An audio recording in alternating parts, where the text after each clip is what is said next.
حیدرآباد میں جمع ہے اور بہت تیزی کے ساتھ وقت گزر رہا ہے۔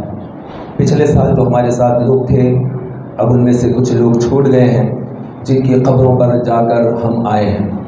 رات کا ایک حصہ جس میں قبروں کی زیارت کے لیے جایا جاتا ہے، سنت ہے۔ اللہ کے نبی علیہ السلام نے آج ہی کی رات قبرستان تشریف لے گئے، جیسے ام المؤمنین عائشہ صدیقہ رضی اللہ تعالیٰ عنہ کی حدیث سے ہمیں معلوم ہوتا ہے۔ راتوں کے حصے میں قبرستان کو جانا اور وہاں جا کر ان کے لیے بخشش کی دعا کرنا، مغفرت کی دعا کرنا، اپنے پیاروں کے پاس، ہمیں محبت کرنے والوں کے پاس، ہمیں چاہنے والوں کے پاس جو زیر زمین ہو گئے ہیں، انہیں جا کر دعائیں دینا، ان کے لیے دعائیں کرنا، یہ آج کی رات کا خاصہ ہے۔ یہ آج کی رات تقدیر کے فیصلے جو ہوئے ہیں اس کو نقل کیا جاتا ہے۔ اللہ رب العزت نے جو قسمت کو لوح محفوظ پر لکھ دیا، اسی کو فرشتے تختوں پر لکھ لیتے ہیں۔ آج کی وہی رات ہے جس رات فیصلہ ہوتا ہے کہ آنے والے سال کتنا رزق اس کو دیا جائے گا۔ رزق سے مراد وہ نہ لیں جو ہم اردو میں کہتے ہیں کھانے کے لیے، روٹی کے لیے ہم رزق سمجھتے ہیں، لیکن عربی لغت میں رزق کے معنی بڑے وسیع ہے۔ اس سے مراد آدمی کا کھانا پینا، کپڑا، زمین جائیداد، گھر، بلڈنگ، گاڑی، بنگلہ، گھوڑا، جو کچھ اس کے پاس ہے، حتیٰ کہ بیوی بچے، جہاں تک سیر کے لیے جائے گا، جس زمین پر پھرے گا، جہاں پر اس کی قبر کے لیے جگہ ملے گی، یہ سارا معاملہ ملا کر اس کو رزق سے معمور کیا جاتا ہے۔ تو یہ ساری چیزیں آج ہی کی رات میں ہوتے ہیں، اور جو بندے کا نصیب ہے وہ اس میں حج ہے آنے والے سال یا نہیں ہے، یہ بھی اسی وقت لکھا جاتا ہے۔ اور آج ہی کی رات میں یہ بھی لکھ دیا جاتا ہے کہ کون کون پیدا ہوگا، اور یہی رات میں فیصلے ہو جاتے ہیں کہ آنے والے سال تک کون کون اس دنیا سے رخصت ہوگا۔ ہم اس وقت زندہ ہیں، اللہ کے ذکر کے لیے جمع ہیں، ہمیں نہیں معلوم، خدا کی قسم، اس کی عزت کی قسم، اس کے جلال کی قسم، ہمیں نہیں معلوم آنے والے سال پھر ہم کہاں ہوں گے، اس مسجد میں ہوں گے، حرم مبارکہ میں ہوں گے، یا اپنی اپنی قبروں میں جا چکے ہوں گے، کچھ نہیں معلوم۔ پچھلے سال بھی لوگ تھے، چہرے بدل جاتے ہیں، مسجدیں وہی رہتی ہے، لوگ بدلتے رہتے ہیں۔ آج ہم یہاں ہیں، کل کوئی اور یہاں پر ہوگا، مسجد اور شاندار بن جائے گی، اے سی والی بن جائے گی، رخ لوگوں کے تبدیل ہو جائیں گے، لیکن ہم اس دنیا کے مسافر ہیں، عنقریب اس دنیا سے رخصت ہو جائیں گے۔ اپنے سینے میں اللہ کی محبت لے کر گئے تو کامیاب ہے، اور اگر اللہ کی محبت سے خالی یہ سینہ چلے گیا، قبر کے حوالے ہو گیا، تو خسارہ ہے۔ سب سے زیادہ اللہ سے ڈرنے والے اللہ کے حبیب صلی اللہ علیہ وسلم ہیں۔ خود آقا کریم صلی اللہ علیہ وسلم کا ارشاد گرامی ہے، لوگوں میں سب سے زیادہ اللہ کی مغفرت یافتہ میں ہوں، اور سب سے زیادہ اللہ سے ڈرنے والا میں ہوں۔ یعنی اللہ کے نبی علیہ السلام جن کو اللہ تبارک و تعالیٰ سب سے زیادہ چاہتا ہے، وہی سب سے زیادہ اللہ سے ڈرتے ہیں۔ جبریل امین جو تمام فرشتوں کے سردار ہے، وہ اللہ تبارک و تعالیٰ سے سب سے زیادہ ڈرتے ہیں۔ حضرت نبی عیسیٰ علیہ السلام احادیث مبارکہ میں ہیں، ایسا ڈرتے اللہ سے، ایسا خوف رہتا اللہ کا کہ ان کے رونے کی آوازیں حلق سے نکلتی، مارے خوف کے اللہ سے۔ جب قیامت کا تذکرہ چھڑ جائے کہ وہ آنے والی آنی ہے، وہ قیامت قائم ہونے والی ہے، جب وہ تذکرہ قیامت سنتے تو حضرت عیسیٰ علیہ السلام ایک آواز کے ساتھ روتے، اور ایسی آواز آتی جیسے گائے ڈکار لے رہی ہو، ایسی بڑی آواز ان کی نکلتی تھی روتے وقت میں۔ اور پھر اللہ کے نبی علیہ السلام جب خوف خدا طاری ہوتا تو ایسا سینہ آواز کرنے لگتا جیسے چکی چل رہی ہے تو آواز آتی ہے، اس طرح چکی کی آواز اللہ کے نبی علیہ السلام کے سینے مبارکہ سے آتی تھی۔ اور یہ جو خوف خدا اللہ کے نبی علیہ السلام کو ملا، وہ کہاں سے ملا؟ وراثت میں ملا ہے۔ حضرت ابراہیم علیہ السلام کی وراثت کا خوف آپ کے سینے میں منتقل ہوا، اور اللہ کے نبی علیہ السلام فرماتے ہیں کہ حضرت ابراہیم علیہ السلام جب ان پر اللہ کا خوف طاری ہوتا، ڈر جاتے اللہ سے، تو خشیت الہی کا وہ عالم ہوتا حضرت ابراہیم علیہ السلام کا کہ ان کے سینے سے آواز آتی جیسے کوئی ہانڈی ہے، کھت کھت کھت کھت پک رہا ہے، کوئی مال اس میں کوئی چیز پک رہی ہے، تو جس قسم کی آواز آتی ایسا ڈرے ڈرے، اور آواز اتنی زیادہ ہوتی 1 میل کے فاصلے تک وہ آواز سنائی دیتی، اتنا لمبا فاصلہ ہوتا ہے 1 میل تک، تو کیا حال تھا ہوگا وہ سینے کا۔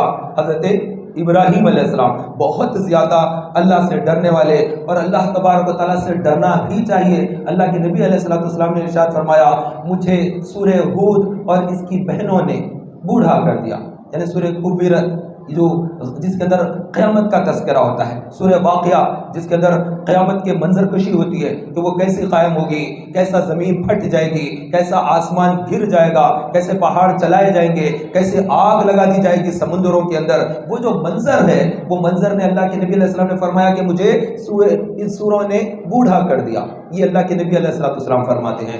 ہم قرآن پڑھتے نہیں اور پڑھتے ہیں تو سمجھتے نہیں ہیں اور ہمیں آتا بھی نہیں ہے. ہم تو اردو زبان والے ہیں، عربی میں کیا پڑھ رہے ہیں ہمیں کیا معلوم. تو ترجمے کے ساتھ اگر پڑھ لیتے کہ امام احمد رضا فاضل بریلوی رحمۃ اللہ علیہ نے اتنا اچھا اور اتنا آسان ترجمہ کیا ہے، تو چند صورتیں ہی صحیح کہ ہم ترجمے سے پڑھ لیں تاکہ ہمیں پتہ چلے کہ ہمارے رب نے ہمارے لیے کیا پیغام بھیجا ہے، ہمارے لیے آخرت کی کیا تیاری کرنے کا حکم دیا ہے. یہ تمام چیزیں قرآن میں موجود ہے. ہم غافل ہیں، ہم پر ڈر نہیں، ہم پر خوف الہ نہیں. ہم ڈرتے ہیں اللہ سے، ایسا نہیں کہ نہیں ڈرتے، اللہ سے ڈرتے ہیں، کچھ گناہ چھوڑ بھی دیتے ہیں، نہیں اللہ دیکھ رہا ہے، یہ ڈر جاتے ہیں. تو ہمارا ڈر کیسا ہے؟ ہمارا ڈر، اس کی مثال یوں سمجھ لے، ہمارا ڈر ایسا ہے جیسے بہت بڑا جانور ہے، سانڈ ہے بہت بڑا، اب اس کو ہکالنا ہے تو وہ ہکالنے کے لیے چھوٹی سی چھڑی، بیت کی چھڑی، اس سے ماریں گے تو کیا وہ ہٹے گا؟ بالکل وہ کاڑی جیسا لگے گا، اس کو فرق ہی نہیں پڑے گا، اس کو کوئی فرق نہیں پڑے گا. ہمارے خوف خدا کا یہ عالم ہے. ہم پر جو شیطان حاوی ہو جاتا ہے، ہم پر جو گناہوں کی نحوست حاوی ہوتی ہے، تو ہم اپنے خوف کے ذریعے ان گناہوں کو ہٹا نہیں سکتے اپنے سے، کیونکہ ہمارا خوف کم ہے، ہمارا خوف کم ہے اور ہمارے پاس گناہوں کی دعوتیں زیادہ ہیں. پہلے زمانے میں گناہ بہت مشکل سے ہوتے تھے، اب گناہ بڑا آسان ہو گیا ہے. اب گناہوں کی نحوست اطراف سے گھیر لیتی ہے اور آدمی اس میں ہلاکت میں پڑ جاتا ہے. تو تباہ ہو جاتے ہیں وہ لوگ جو اللہ سے نہیں ڈرتے اور اللہ تبارک و تعالیٰ انہیں ناپسند کرتا ہے. دراصل اللہ سے ڈرنا یہ اللہ والوں ہی کا کام ہے. سب سے زیادہ کون خوف رکھتا ہے اللہ سے؟ کون ہے جو اللہ سے زیادہ ڈرتا ہے؟ انبیاء، مرسلین، صحابہ، اہل بیت، یہ مقدس ہستیاں جن کے لیے جنت ہی جنت ہے، یہ لوگ اللہ سے ڈرتے ہیں. اہل اللہ یہ ڈرتے ہیں اللہ سے، حالانکہ ان کے اعمال تو نیکیوں کا پہاڑ ہوتے ہیں. ہمارے پاس نیکیوں کا ایک کنکر برابر نہیں ہوتا ہے، وہ پہاڑوں جیسے نیک اعمال لے کر ہوتے ہیں، پھر وہ ڈرے ڈرے رہتے ہیں. وہ کیا عمل ہوتا تھا ان کا، رات بھر عبادت کرتے، لمبی لمبی نمازیں پڑھتے، اور جب فجر کے وقت آ جاتا تو وہ روتے کہ ہم تیری کما حقہ عبادت نہیں کر سکے. ہم گناہ کرتے ہیں، فجر چھوڑ بھی دیتے ہیں، تو اب ہمارے اور ان کے درمیان میں فاصلہ تو بڑا ہو گیا، بڑا لمبا فاصلہ ہمارے اور نیک لوگوں کے درمیان میں ہو گیا ہے. تو قسمت اللہ ہی نے لکھا ہے، ہم اس میں کچھ نہیں کر سکتے. اللہ کے نبی علیہ السلام نے ایک مرتبہ نماز پڑھ رہے تھے، حالت نماز میں رسول پاک صلی اللہ علیہ وسلم رو رہے تھے. اب جب رو رہے اللہ کے نبی علیہ السلام نے، تو عائشہ صدیقہ رضی اللہ تعالیٰ عنہ نے نماز کے بعد پوچھا کہ یا رسول اللہ آپ بھی ڈرتے ہیں اللہ سے؟ تو اللہ کے نبی علیہ السلام نے ارشاد فرمایا میں کیسے اللہ سے بے خوف ہو جاؤں، کیونکہ بندوں کے دل اللہ کی دو انگلیوں کے درمیان میں ہے، جب وہ جیسا چاہتا ہے دلوں کو پھیر دیتا ہے. اور اللہ کے نبی علیہ السلام دعا فرماتے ہیں اے دلوں کے پھیرنے والے میرے دل کو عمل کی طرف پھیر دے، عبادت پر ثابت قدمی کی طرف پھیر دے. یہ اللہ کے نبی علیہ السلام دعا کرتے. اتنا زیادہ اللہ سے ڈرنے والے پھر اللہ سے دعا مانگ رہے ہیں. تو معلوم یہ ہوا ہے دنیا میں اگر آدمی کسی سے ڈرتا ہے نا تو اس سے دور ہو جاتا ہے، آدمی اس کے قریب نہیں جاتا ہے. کسی چیز سے خوف ہوتا ہے، ڈر ہوتا ہے تو آدمی اس سے دور ہٹ جاتا ہے. لیکن اللہ سے جو بندہ ڈرتا ہے وہ اللہ کے اور قریب ہوتا ہے، نہیں اللہ ہی کی طرف جانا ہے. بچے کو ماں اگر دور کر دیتی ہے تو بچہ روتا ہے اور ماں ہی سے آ کے لپٹ جاتا ہے، نہیں بچہ چھوٹا سا ہے، جب اس کو ڈھکیل دیا جائے دور کیا جائے نہیں وہ اور ماں کے قریب آ جاتا ہے. تو اللہ تبارک و تعالیٰ کا خوف ایسا غالب ہو کہ ہم اس کی طرف دوڑیں، اس کی طرف آئیں. اگر ہم اپنے رب کی طرف نہ آئیں تو پھر کون سا راستہ ہے جانے کے لیے؟ اور پھر کیا معلوم جب فیصلے ہوں گے، کیونکہ انسان کا جو خاتمہ ہوگا وہ خاتمہ کس طرح سے ہوا ہے، سارے اعمال کا دار و مدار سوء خاتمہ پر. اور اگر خاتمہ خراب ہو گیا تو پورے اعمال اکارت چلے گئے، اور اگر خاتمہ اچھا ہوا تو پھر نمازیں کام آئی، روزے کام آئے، زکوٰۃ دی تھی، حج کیا تھا، عمرے کیے تھے، جو بھی نیک عمل کیے تھے، یہ سارے اعمال کا دار و مدار تو یہ اسی پر ہے نا کہ خاتمہ ایمان پر ہوا ہے.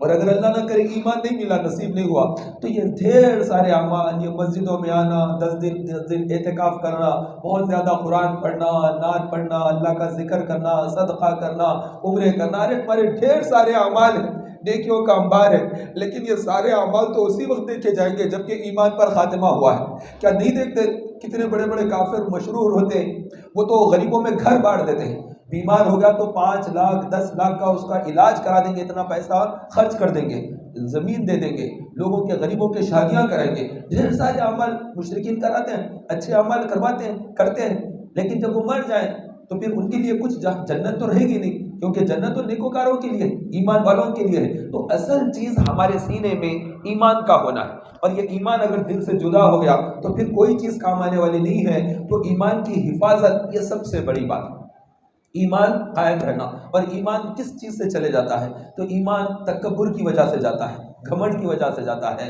بہتان تراشی کی وجہ سے چلا جاتا ہے۔ شرابی جب شراب پیتا ہے، اللہ کے نبی علیہ السلام نے ارشاد فرمایا، شرابی جب شراب پیتا ہے ایمان اس سے جدا ہو جاتا ہے۔ تو جس مسلمان نے شراب کی بوتل تھامی، اس کا کیا حال ہوگا؟ آخرت کا کیا ہوگا اس کا؟ کتنا بڑا اس نے گناہ کیا ہے، اللہ کی کتنی بڑی نافرمانی کی ہے۔ اللہ نے اسے زندگی دی، کیا قبرستانوں میں چھوٹے چھوٹے بچوں کی قبریں نہیں دیکھتے آپ؟ ابھی تو جا رہے ہیں نا، قبرستانوں میں جاتے ہیں، لائٹیں لگی ہوئی ہیں، آج شعبان کی 15ویں شب ہے، یہ نصف شعبان میں قبرستانوں پر بہت زیادہ جانا آنا ہوتا ہے، تو دیکھو کتنے قبرستانوں کو کیسے کیسے قبریں بنی ہوئی ہیں، مٹی کے تودے بنے ہوئے، کسی کے لیے پتھر بچھائے، کسی نے ماربل بچھایا قبر میں محبت کرنے والوں کے لیے، اور کسی نے ایسے ہی مٹی کے تودے جمع کر دیے، کسی نے اینٹ سے بنایا، کسی نے سیمنٹ سے بنایا۔ تو قبرستان کے یہ جو اوپر سے جو تودے نظر آ رہے ہیں، خدا کی قسم اوپر کا جو حال ہے اندر کا حال ویسا نہیں۔ کسی قبر میں آگ سلگ رہی ہے، انگارہ ہے، وہاں پر شعلہ مار رہا ہے اور میت تڑپ رہی ہے، وہاں پر کوئی اس کا مددگار نہیں ہے، کیونکہ اس نے اپنے اعمال لے کر ساتھ گیا ہے۔ ہم کیا لے کر آئے ہیں اور کیا لے کر جائیں گے؟ اعمال لے کر جائیں گے۔ کسی کی قبر جنت کے باغوں میں سے ایک باغ بنی تو کسی کی قبر جہنم کے گڑھوں میں سے ایک گڑھا بن گئی۔ تو ہم اس دنیا میں اعمال جمع کرنے کے لیے آئے ہیں، کچھ لے کر نہیں جاتے۔ یہ قیمتی کپڑا ہے، ہم نے کرتا پہنا ہوا ہے، لیکن یہ کرتا انتقال ہونے کے بعد سیدھا اتر نہیں سکتا، اس کو اس طرح سے کاٹا جائے گا، اور اس در سائڈوں سے بھی کاٹ کر 2 حصے الگ الگ کر کر میت کو نکال لیا جائے گا۔ تو ہم پر وہ وقت قریب ہے آنے والا، اور پھر اس جہاں سے کیا لے کر جائیں گے؟ اس زمین سے کیا